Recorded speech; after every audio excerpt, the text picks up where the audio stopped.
So like Buddha, you got a new man in your life. You got a little man. You know what I'm saying? I'm always saying something fruity, bro. What? Fall, bro. You gotta stop. So when you mess up, shame says, "Oh, I messed up. Let me run from my father." Faith says, "Oh, I messed up. Let me call my father, run to my father." You know what I'm saying? Like, as far as like the church, they not judging them. Yeah, they condemning them. Man, It's what like, talk? oh, you feminine, you gay. Be gone. You know what I mean? So it's like, why are we condemning them instead of trying to figure out what's leading them to that? Ooh. You know what I mean? Like, It's good, y'all. Sent podcast episode. Man, I don't even know what episode this is, bro. We done reshot like the second episode like 4 or 5 times.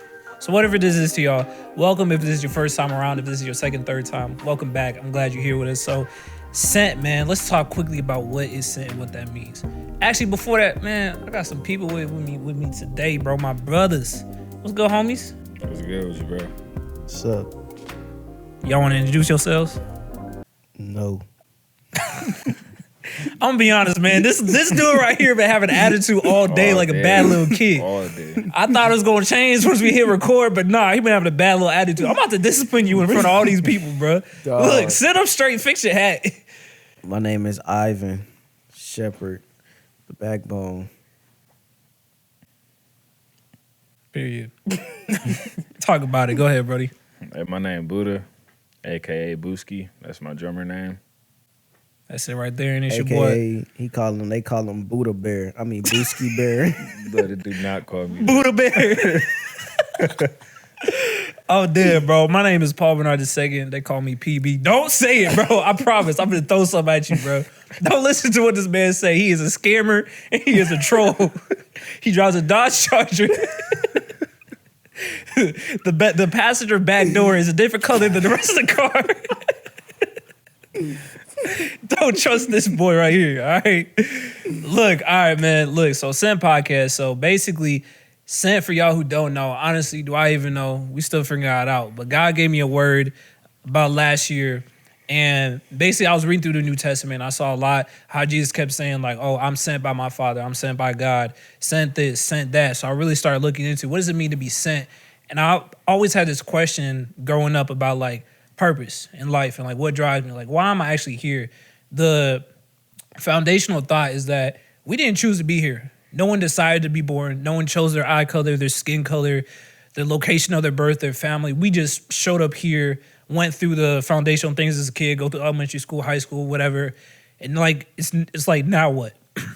Excuse me. It's like, what do we do now with our life? We have this free will. We're an adult. We're quote unquote supposed to have responsibility. But it's like, if you don't have something that you're working towards or you don't have that quote unquote drive, like, what are you really doing with your life? You hear so many people say, the purpose of life is to create peace. The purpose of life is to live your own truth. The purpose of life is to be happy. But like, what is it really? Like, what really drives you? You know what I'm saying? So the whole idea about sent is that we acknowledge, one, that we have a God-given purpose and that we are sent here by the Father for a specific will, for a specific part of his plan, of his ultimate will. And two, we believe that coming together as a body of believers, as the real church, and not backstabbing each other, but like encouraging each other and connecting with each other in order to help each other fulfill whatever it is that part of his will that you're fulfilling. Like, we each have unique skills, abilities. There's a reason why you were born in the family you were, with the skin color, with the eye color and everything. Everything is done with a specific purpose. You were literally sent.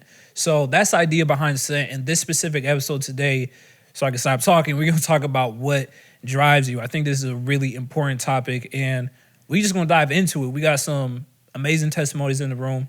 Y'all two brothers are people that I really look up to personality-wise. Like, none of us are like mad rich or anything. We all broke. You know what I'm saying? You can't look at me and ask me how to make money. I ain't broke. Devil lie. You ain't broke. Devil lie. I ain't broke. All I gotta do is take this camera outside and show them that Dodge Charger. They gonna know the truth. Open your Cash App, bro. How many people you scammed today? Hey, they lost. Nah, but for real, bro, like, I'm not trying to make it too deep, but I really, really appreciate you two brothers. Like, when it comes to personality, when it comes to perspective and awareness, lack of ignorance, like actually having knowledge and wisdom, like, I really do look up to you guys personality-wise. And I've been able to walk with you, Buddha, for a couple years now, with you, Ivan, for about a year now.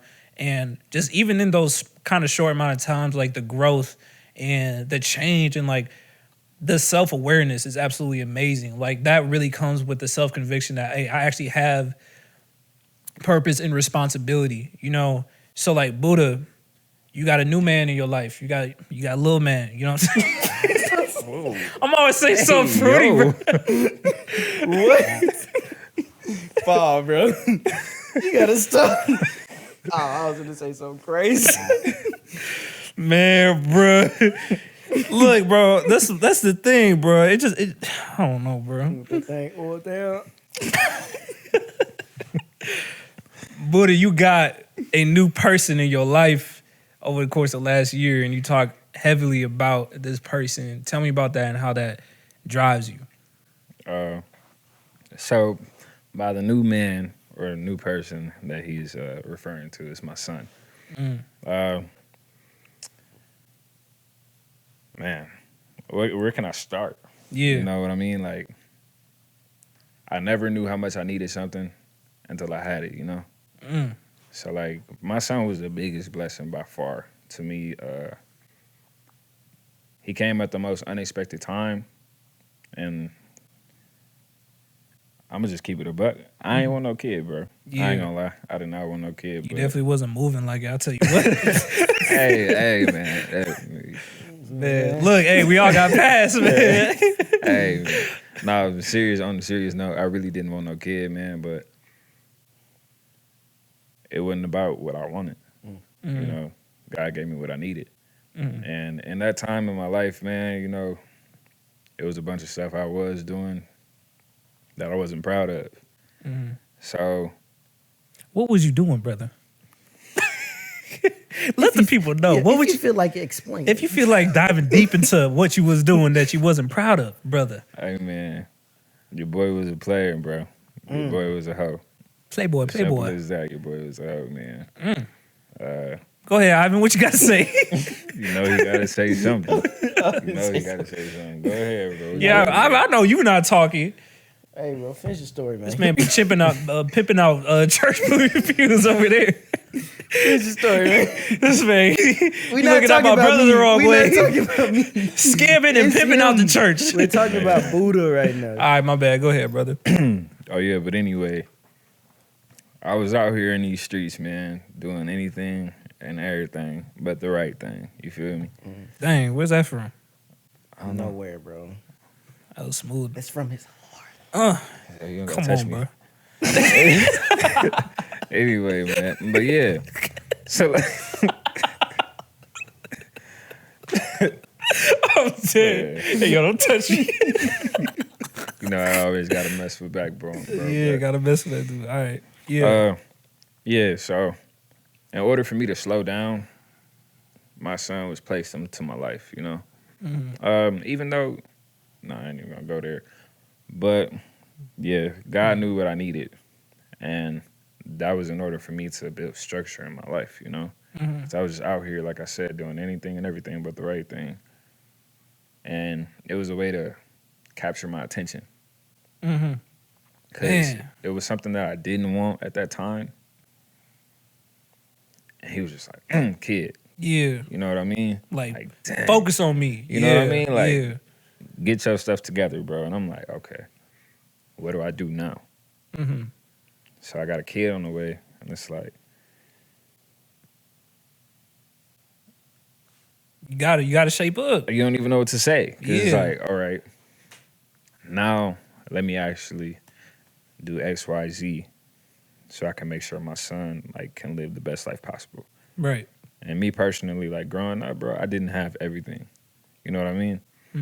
So like me growing up, not having everything, my dad went to prison when I was young, so I had to grow up at a young age.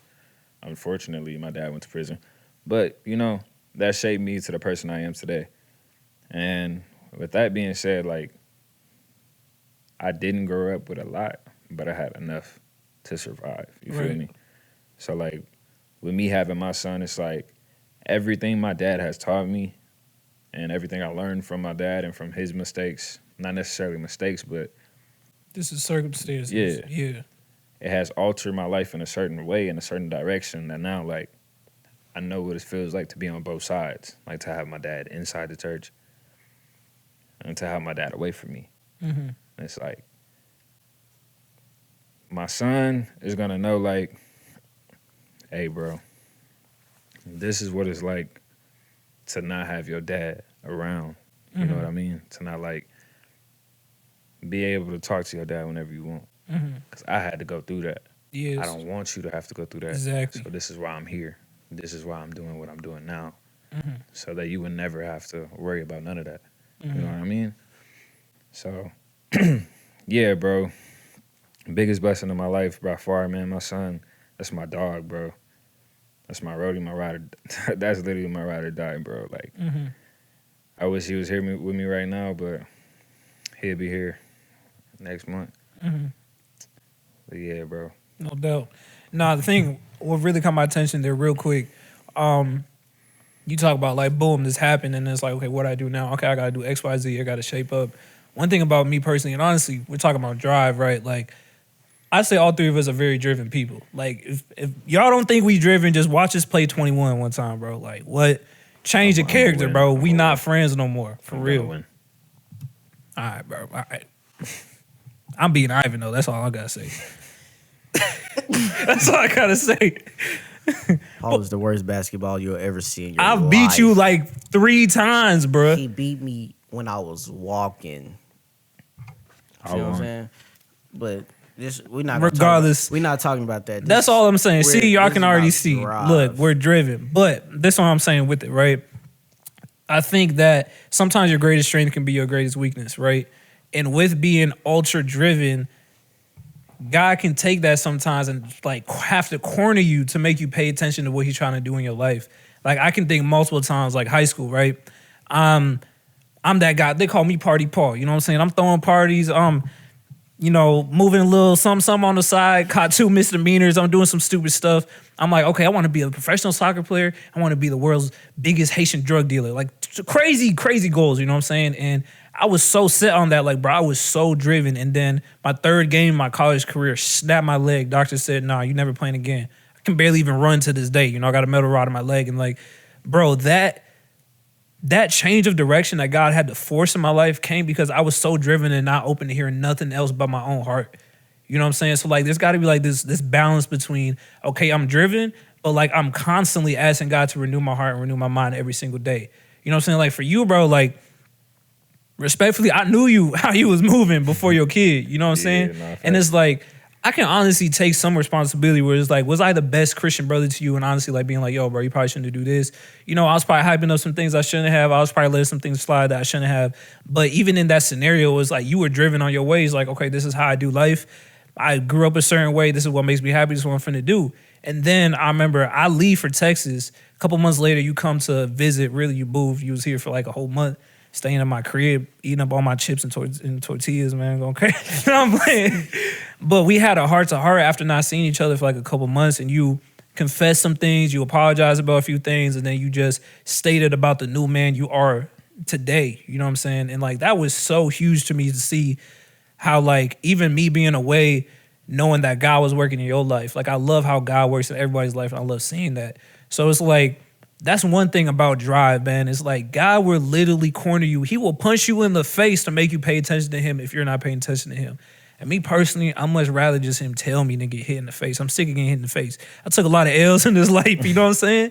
But it's like, you know, we're very driven, and it doesn't mean you should give up on drive. I remember I had a business that failed horribly. I was doing so good, man. I'm talking about first month we made $35K. Within the first 3 months we broke 6 figures. We were making money. I was living like a kingpin. Like pull up, we got 10 people at the table. I'm paying everyone's tab. I'm not even thinking, just swipe. I don't check the price. You know what I'm saying?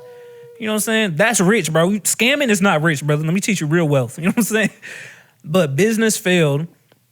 And I went from staying in like the Ritz-Carlton, traveling, staying at ski resorts, smoking cigars and hot tubs, all this crazy stuff, to DoorDash to pay bills, bro. I'm talking about humility.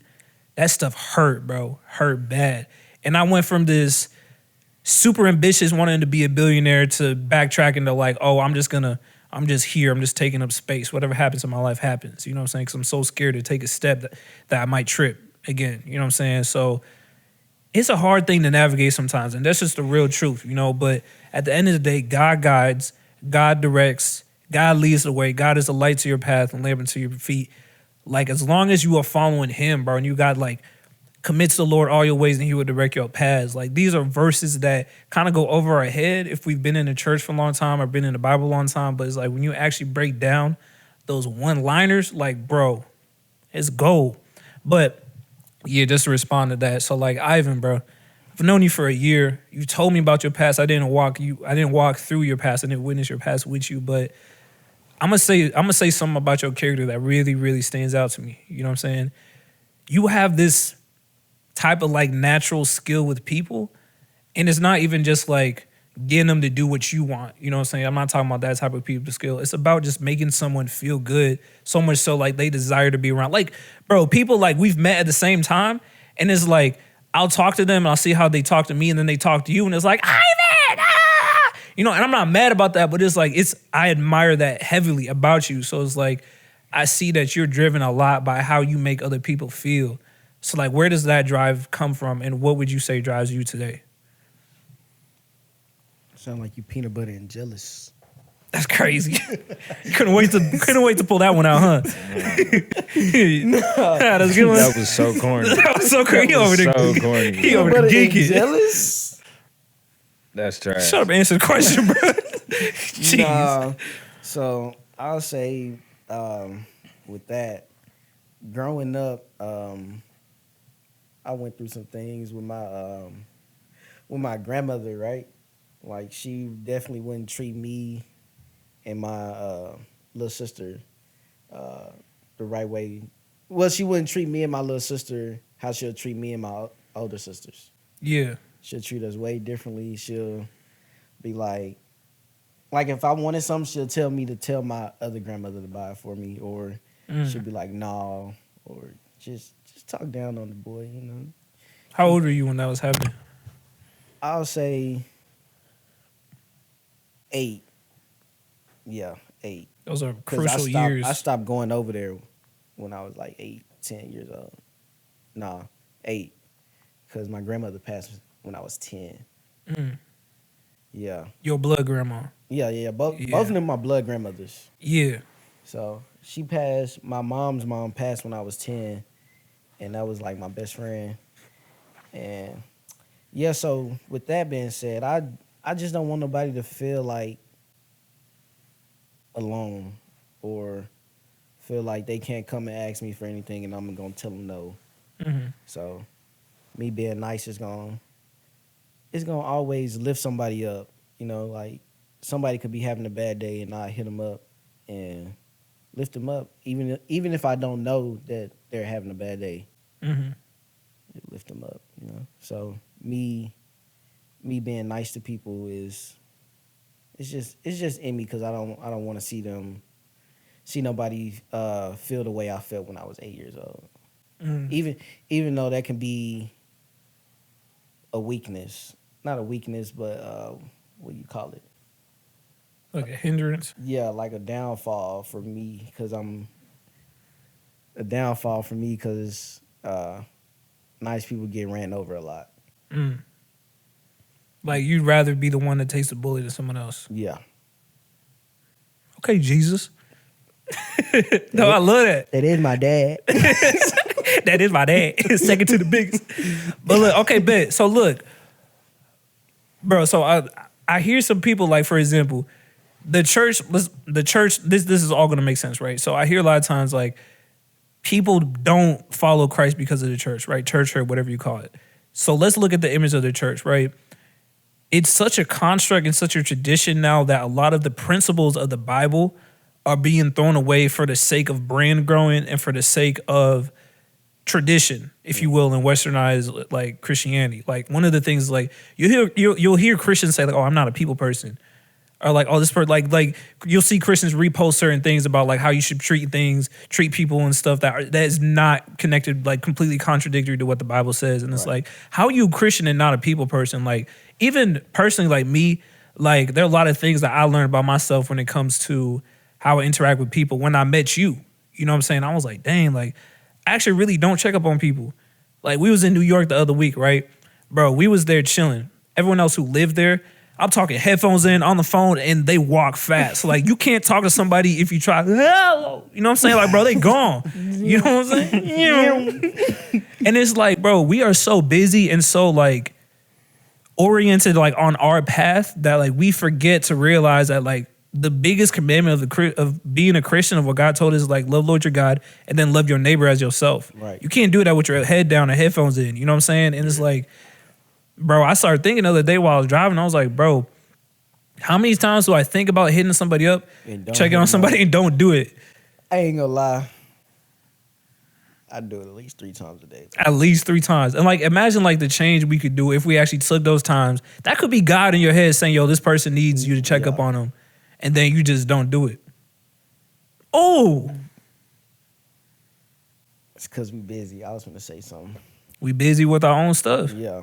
So like one thing I realized with everything that we all said about like what drives us is like it's all connected to people.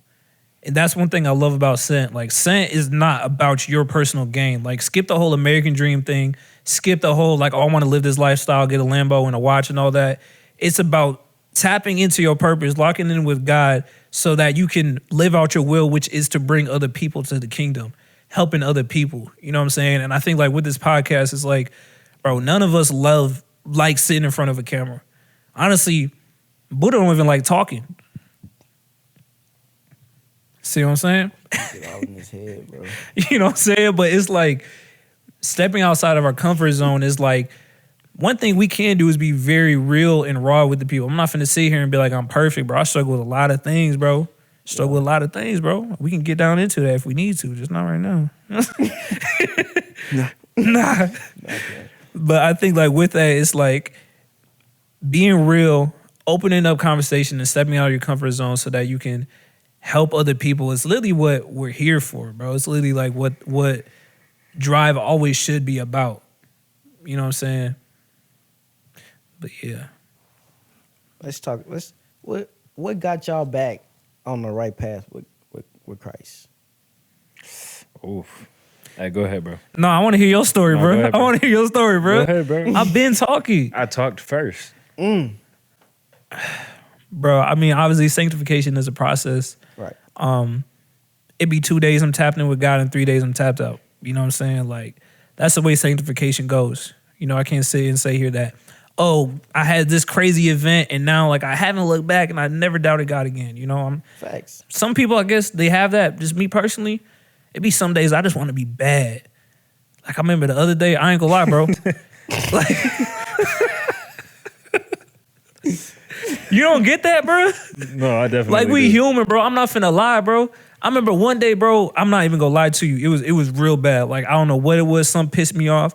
I grab a joint, bro. I'm in the car. I get to smoking that boy, and I'm like, bro, why am I smoking this parking lot? I'm trying to get chased by a cop. I go out on the street. You know what I'm saying? I start driving. I drive to Sonic. I drive to Burger King. I'm like, man, I want something to eat. Go to Raising Cane's, smoking in the drive-thru, and I'm just like, bro, what am I doing? He was being devious, Bro, no, sure, I'm bro. so serious, bro. But it's like I gotta be real because it's Yeah, like, nah, I feel you. bro, Romans 7. Paul talks about like I do what I don't want to do, even though my mind, my spirit tells me to do this, and I don't do it. Like there's this contradiction of like your spirit and your flesh. Your flesh wants something, your spirit wants something, and what are you gonna choose? It's a day in day out battle. Facts. You know bro. what I'm saying? And if you don't dedicate yourself to the Lord every single time temptation comes, bro, dog, you are subject to the devil. I ain't gonna lie, bro. I was supposed to wake up this morning at 5 o'clock and pray. Alarm set came off. I said, I'm not getting up. Called this dude at 10. I said, dog, where you at, bro? I'm on my way to team. Still go to T-Mobile. But I was, that right there, I'm like, dog, I know I'm supposed to be up praying. Because I'm right now, bro, I'm supposed to be fasting. So I'm supposed to be up, getting in my word, praying, and I didn't choose to this morning. How does that make you feel? You let your God down. That's wow. When you No, put I'm it messing like with you, bro. That hurt me. No, you put it like that, that's I ain't gonna crazy. lie, it hurt but me. that's good. That's how it should. Like, we should have, like, a godly shame. Like, this is the difference between worldly shame and godly shame. You know what I'm saying? This a word right here. Hold up. Shame, Okay. So when you mess up, shame says, "Oh, I messed up. Let me run from my father." Faith says, "Oh, I messed up. Let me call my father, run to my father." You know what I'm saying? Bro, that's a word right That's there. deep. It's like Adam and Eve, bro. They went to go hide. I'm naked. Let me cover myself up. He was like, okay, and no. He's like, why didn't you come to me? Me. You know, that's You crazy. know what I'm saying? You know how many people like, but I don't want to like put you out there too much, but like, I know you've experienced a lot of like when I hear like your church or like you pastor's son, and it's like, I know too because I'm a pastor's son now. I grew up more in like the nonprofit ministry side, but like pastor's son, bro, you know the pressure that there is, bro. The pressure, especially as the oldest son, and I'm the only son, like, bro, the pressure that there is. And it's like, the church hurt is ridiculous, bro. It's ridiculous. And then you really start seeing, especially growing up in church, you start seeing the structure of church and like how many things are like just completely contradictory to the Bible. And it's like, there are so many instances of like, you could walk into a church and be open about your pain, open about your sin, open about what's going on, and you get shunned and you get rejected, bro. And it's like, bruh, how can you stand in the way of the guy who's trying to reach out to these people? Bro, You know what I'm saying? they be thinking they up here, bro. Crazy. They be, yeah. But it's what you say? Everybody got dirty laundry, man. That's a fact. Fact. It's a standard in being a pastor's kid. Bro, oh my gosh. It's Because ridiculous. I'm a pastor's kid, and I did not care what folks had to say. Oh, you was just a menace. Yeah, you told me your stories growing up in the church. Smacking girls in church, bro. I did smack her. I bit her. Yo, that's worse. She Bit deserved a girl it. in church, bro. That's She crazy. deserved it. In church. Yes. That's- Summer camp. It was church summer camp. It's Bro, she put her forearm to my mouth, like trying to muff me, boy. And I was like, what? I hear one of these. it's Negroes like you that put this whole idea of passing the son on us, bro. I told you this dude is crazy. Bro. You hit with one of what, bro? She was taller than you. Yeah. That's why, bro. Bro, nah, you not finna muff me, boy. What was y'all doing in church, bro? Why was she muffing you in the first place? I don't know. You must have said something, We bro. was beefed up, but hey, I ain't gonna lie, she going crazy right now. She playing soccer. She in the pros. You follow her life. Yeah, she might. That's my dog. I talk to Okay. her. She cool. Hey, you remember when I bit you in church? You know what? I'm gonna actually hit her up today about that. See what she say. No, that's crazy though. But man, big facts, bro. Like, I just think there's too many instances, man, where it's like you hear all this, like, oh, come as you are and everything, but like, are you really being real about it? Like, have y'all actually sat down with someone who sins? Like, I'm not talking about like little petty sin, like, oh, I cheated on the test or anything. I'm talking about like, we need to ask ourselves as Christians, okay, you're supposed to be light of the world. How you gonna be the light in the world around under light? You got to be around darkness. You know what I'm saying? And if you really believe you are the light, then why does it matter if you're around darkness? You always will be the light unless you got a fake light. You know what I'm saying? That battery run out in that mug or something. I was finna go into a controversial statement. Bro. Say that mug. Bro, not today. Not today. They not ready for that fire. Nah. But look, bro, it's like, bro. I'm like, I don't want to get too emotional, bro. It is some products of the system out here. That's the best way I can say it. Like, it's people out here, like, bro, innocent people, like the way God looks at innocent children who had just literally just been led astray. Like, most people who are sinning, like, recklessly, like, it's some type of hurt. They've been treated bad, abused, molested, you name it, bro. Like, these people have, like, been through it. And it's like, if you even bat an eye when they tell you about what they struggle with, like, they instantly gonna feel that shame and they not gonna want to talk to you. Facts. Especially as a Christian, like, they said over 80% of the people who identify to be in the LGBT community today grew up in the church. It's like, how did they astray from God? Like, it's not God. God didn't do anything wrong. Bro, It Christians has to be are people. so judgmental, bro. That's Man, the problem. we be judgmental as heck. We can't judge nobody though. I mean, I will say there is a passage in the Bible that says, as Christians, we are to judge our brothers. But I think that it's a love statement, though. It's like, okay, if you tripping, like, bro, if you going out there and you just scamming people, just scamming them left and right, I'm gonna be like, all right, bro, look, you It's know what the fun. Bible says. It's fun. What? That's exactly what I'm saying. I'll be like, go ahead. I'm gonna piggyback up. It's just a difference. It's a difference between judging and condemning. Mm. You know what I'm saying? That's a word, brother. That's a word because I got So- condemned the other day. No, No, it's a huge difference between judging and condemning. Like people judge people every day. Yeah. Like, I can look at you and be like, "Why you got on them shoes? It don't even match his outfit." Dang. Not saying that it don't. I'm just saying. That's how you feel? I'm just saying. No, I'm playing, bro. I'm playing, yeah. You know what I mean? Like I'm Yeah. just saying. Like people judge people every single day, and it's like it's okay to judge in a certain aspect. You know what I mean? Right. It's the intention of heart. You know what I'm saying? But like as far as like the church, they not judging them. Yeah, they They condemn condemning them. Man, It's what like, oh, talk? you feminine, you gay. Be gone. You know what I mean? So it's like, why are we condemning them instead of trying to figure out what's leading them to that? Ooh. You know what I mean? Like, You know what I'm saying? how do you know that? Like, just say for instance, like somebody was gay.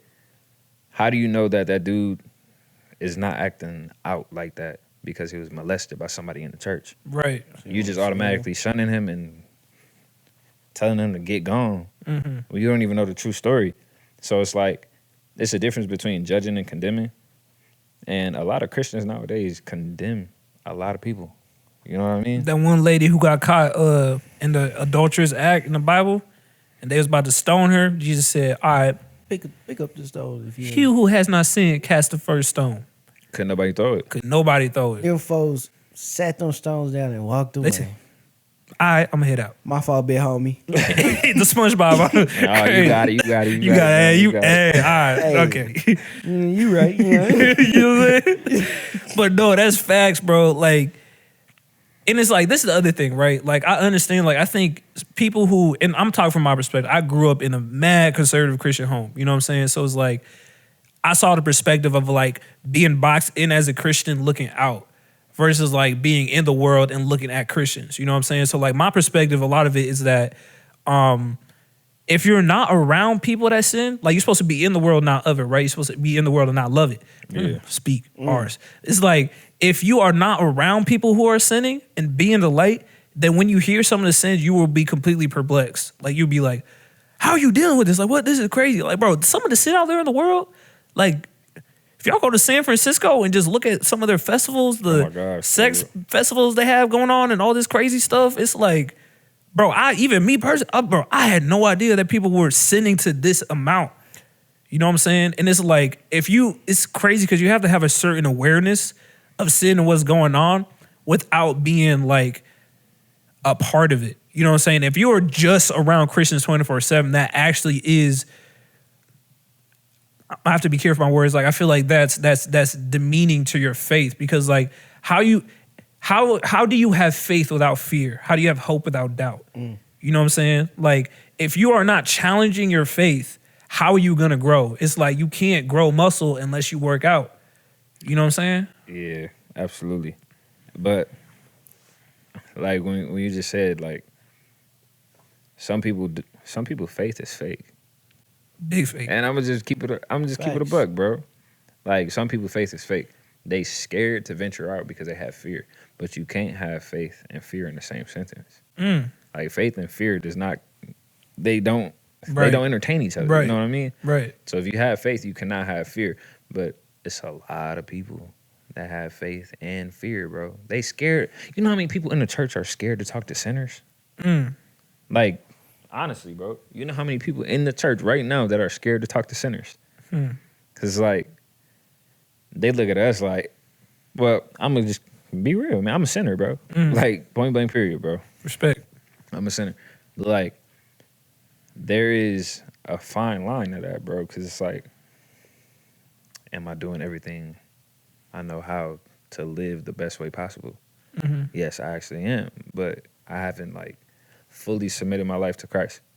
You know what I mean? And I know that. I'm self-aware. So it's like, I'm not going to pretend that, what is the right word I'm trying to say? You're not gonna pretend like you saved when you know you're still Yeah. working on it. You know what I mean? Yeah. But in doing so, it's not like I can't go tell somebody about God. You know what I mean? Like I know who God is. So I can go tell somebody, like, yo, bro, are you going through this? Hey, God got you, man. God loves you, bro. You know what I mean? That's dope. But there's so many people in the church that are afraid to do that. Yeah. Because, like, you know, like, bro, just honestly, bro, so many people in the church are scared of LGBTQ people. Hey, I ain't gonna lie, I'm scared of the T. Like, no, like, hey, that's funny, bro. That's funny, I'm bro. so sorry, bro. I'm just being honest, bro. No, that's real, though. Yeah, that's real. not mine. That's real. That's real. But Yeah. I'm just saying, like, you know, like, and you saying that, it just proves my point. Hey, you not so wrong. Many people I are admit it. scared of them, and it's like they people just like we are. Mm-hmm. They've been led astray by something you don't know. Bro, Do they honestly know they doing wrong? Some of them don't. like Some of them don't. what this one book I read real quick. Sorry to cut you off, bro, but it talked about how like most criminals, most people in prison, they took a survey. Like I think like over 80%, over 90% justify their wrongdoings. Like they have no idea like what they did is wrong.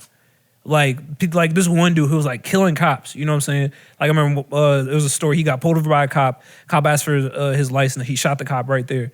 And in his final statement before he got sentenced to the death penalty, he said, "If you actually got to know me, you know that I love people. And I was just trying to protect myself."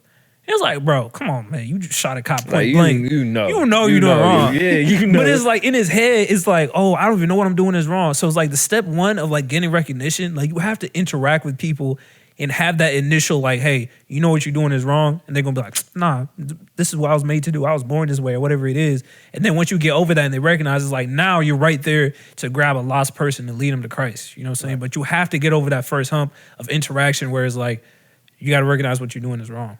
Conviction is huge. Facts. That's bro. facts. That's big facts. Yeah. Yeah, bro. Cause look, when I moved out of my folks' house, right after I moved out of my folks' house, right after high school, as soon as I graduated, next month, Got up and got gone. gone. I moved into my apartment with my best bud, and then just it went downhill. Like I was I'm already doing. doing bad things.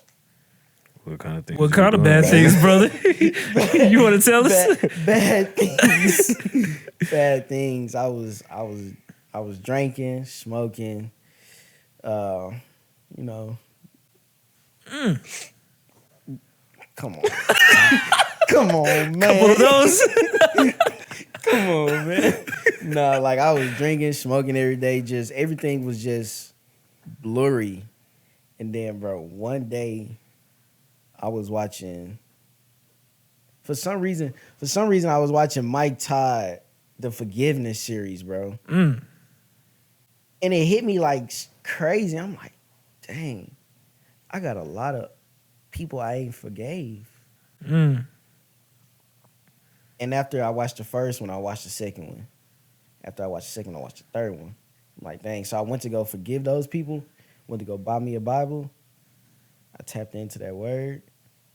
And then my relationship with them folks just started building and building. So right now, we on good standards, you know. And they're connecting me to more people that I can, how do you say it?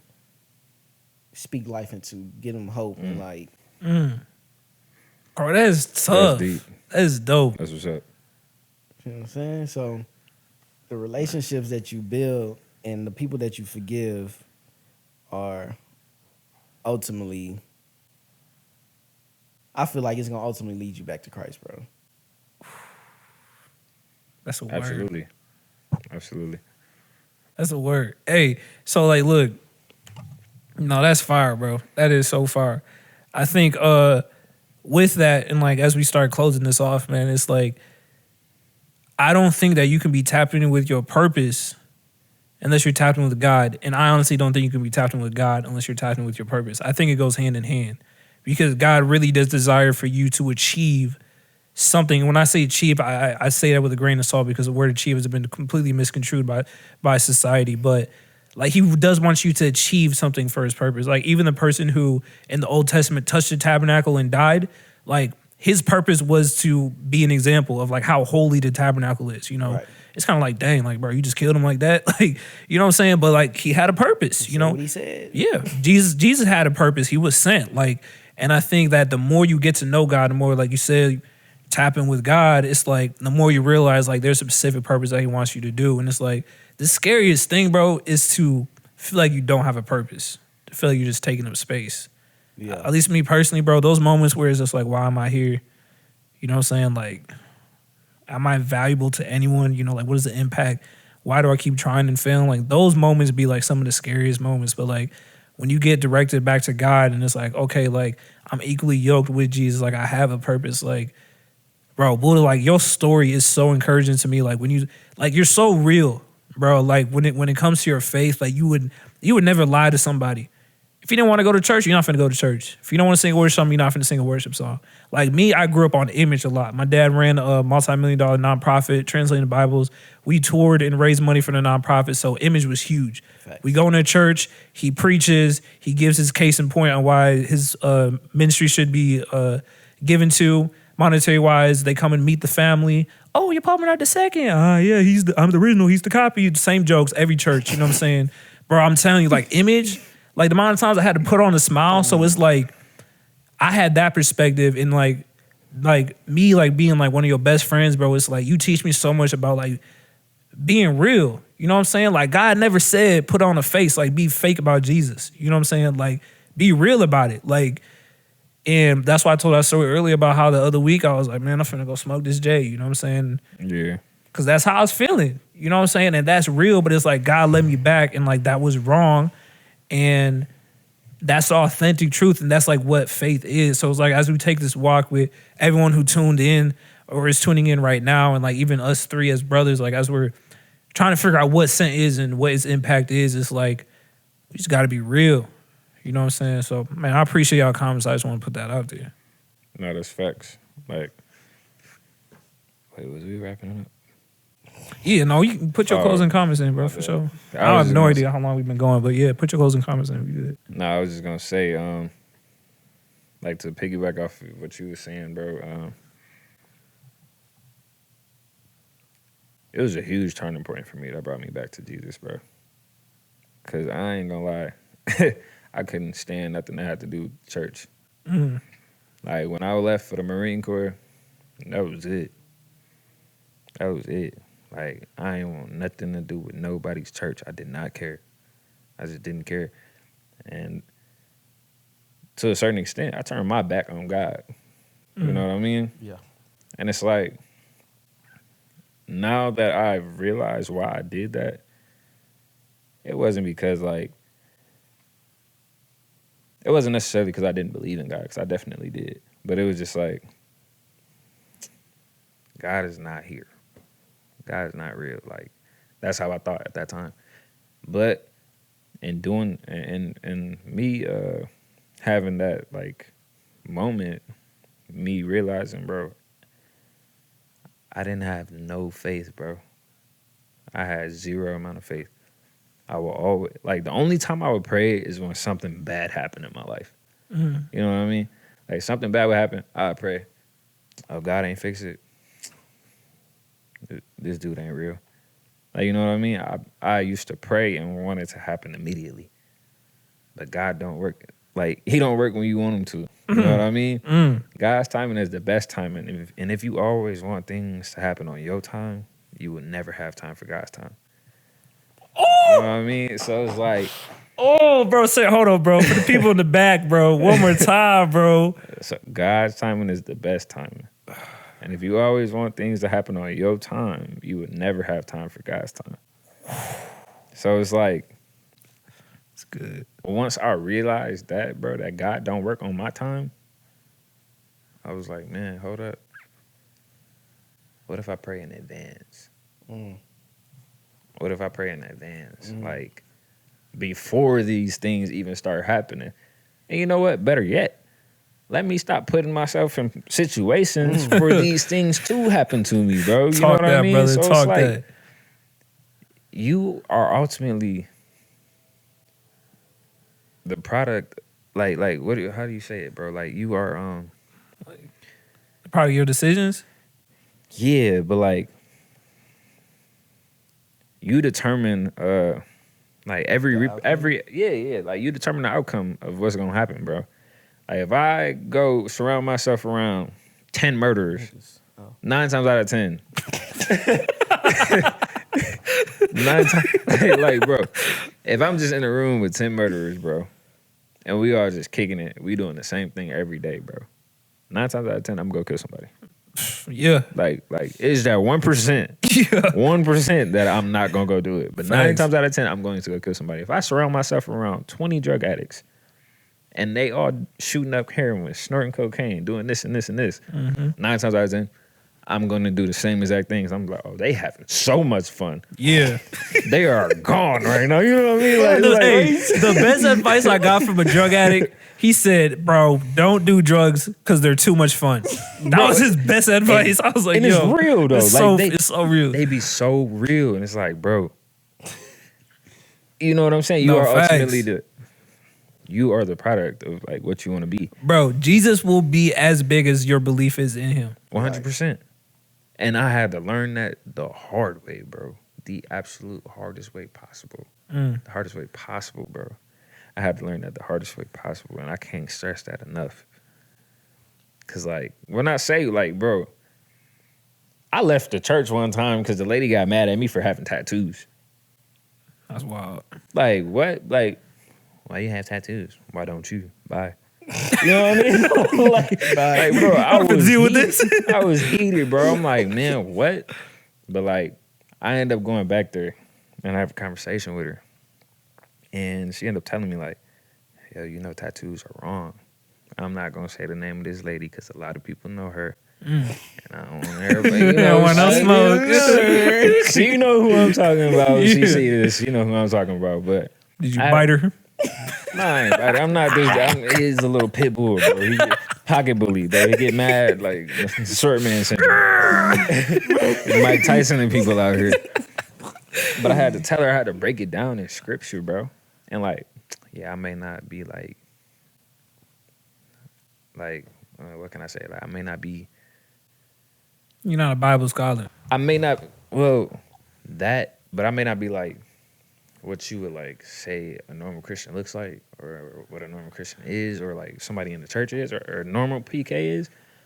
But I know my Bible, bro. Like, I ain't never in my life, I kid you not, I cannot stress this, I've never in my life read the Bible. Never. We gonna change that. It's cool. Never in my life read the Bible. No worries. But the knowledge that I obtained from actually going to church and listening to people, I shut this lady up completely. And she was trying to give me, my bad if I'm talking too much. No, you just talk that talk. She was trying to give me scripture as to why my tattoos were wrong. You know, the first scripture that she said? She said, in the Bible it says, thou shalt not mark, cut, or tattoo thy body in remembrance of the dead. And I was like, you right. I was like, do say that. Which one of my tattoos are for dead people? And she was like, that one right there has Buddha on it. I was like, that's me, Goofy. Like, what are you talking about? That's me. And then I was like, that's me. And then she was like, she had said something else. And I was like, okay, that's true, but you're not looking at the context behind that. The book of Leviticus. You know what I'm saying? It says what? Thou shalt not mark, cut, tattoo thy body in the remembrance of the dead. Why does it say that? Because the woman used to be cutting themselves up because their husband died, so they want to look good to get another husband. Exactly. And it also says what? If you are from the tribe of the Levites. It also says thou shalt not eat what? Pork. Rare steak. What else? Hey, man, You shouldn't cut the size of your. You shouldn't get a fade. You shouldn't cut your beard. They say a lot of stuff, but like, people are looking at the concept of getting tattoos. Why? Because people are afraid to get tattoos. Why? Because the pain it causes. You eating a steak, that don't cause no pain. That's fulfilling. You know what I mean? So everybody looking at the tattoo aspect.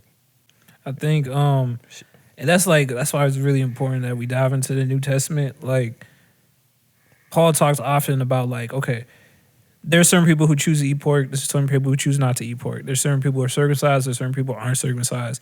Whatever you do, just don't do things to intentionally lead your brother astray. You know what I'm saying? Like, if we go out and eat with some people who don't eat pork and we're all Christians, I'm not finna go and be like, oh, let's go get pork for dinner. You know what I'm saying? That's what the Bible says. Titus talks about how we should avoid disputes and genealogies that have nothing to do with the faith, with growing the faith. So it's like a conversation like that. There's no purpose to go to someone and be like, yo, you shouldn't have tattoos. There's no purpose to go to someone and say, oh, you should have tattoos.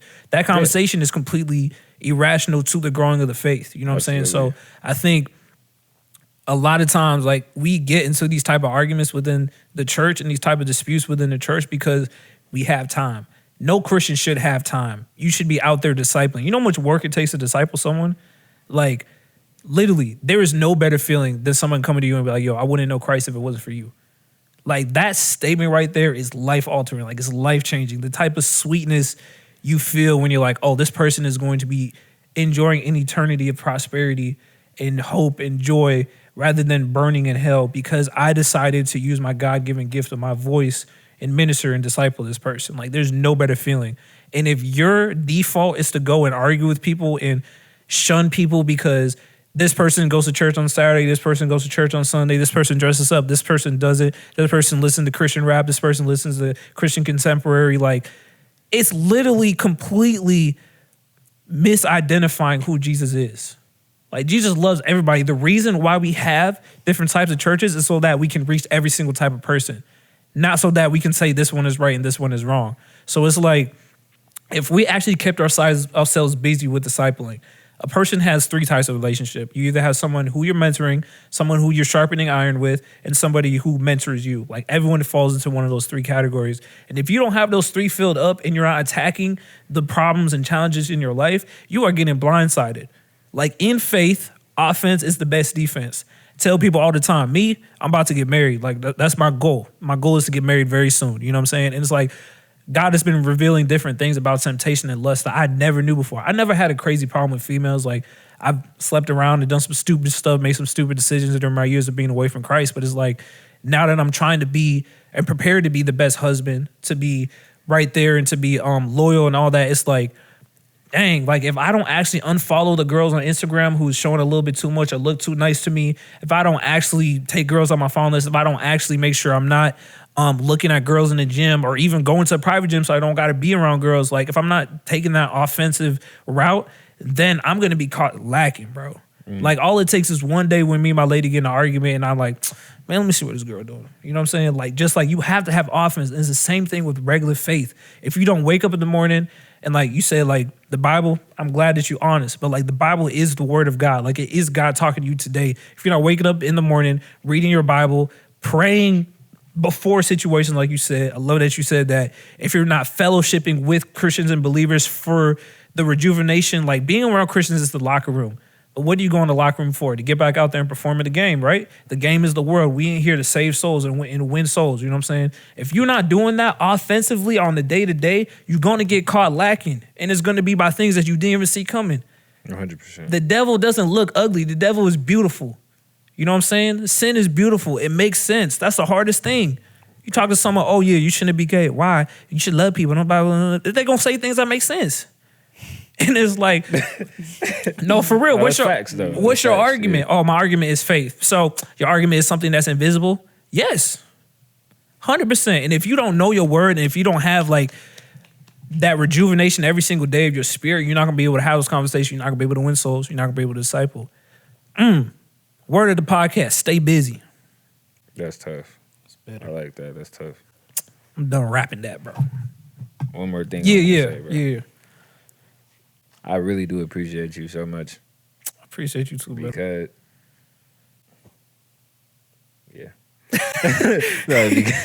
cut me you too, bro. I've been over there like, hey, appreciate you too, brother. My bad. I appreciate you too. But go ahead, bro. Honestly, though, if I ain't meet you, bro, I would not be like where I am at right now, as far as like walk of faith. Like, yeah, I had my dad and them, but they've been telling me the same stuff my whole life. Mm-hmm. And it's like, once you hear something so many times from the same person, it's just like, okay, I know You told me. Cool. Bye. Mm-hmm. You know what I mean? And that's how I was with, like, I would take in that information, you know, obviously I would take in that information, but it was like, I'm going to do the same thing, so why is you even telling me this? You know what I mean? Yeah. But when I heard it from somebody that was my age, it hit way harder.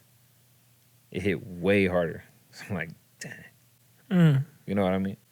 We obviously done some knucklehead stuff. Stupid stuff, bro. Some stupid stuff together. Some dumb stuff You got together. some You know what I stories, mean? no, We got some facts. stories to Facts. tell, and I'll definitely be telling those at your wedding. But not all. No, I'm just playing. But no, seriously though, I really do appreciate you, bro, because I honestly don't know where I'd be if I never met you, and I appreciate you like having that welcoming spirit and like just being so willing to.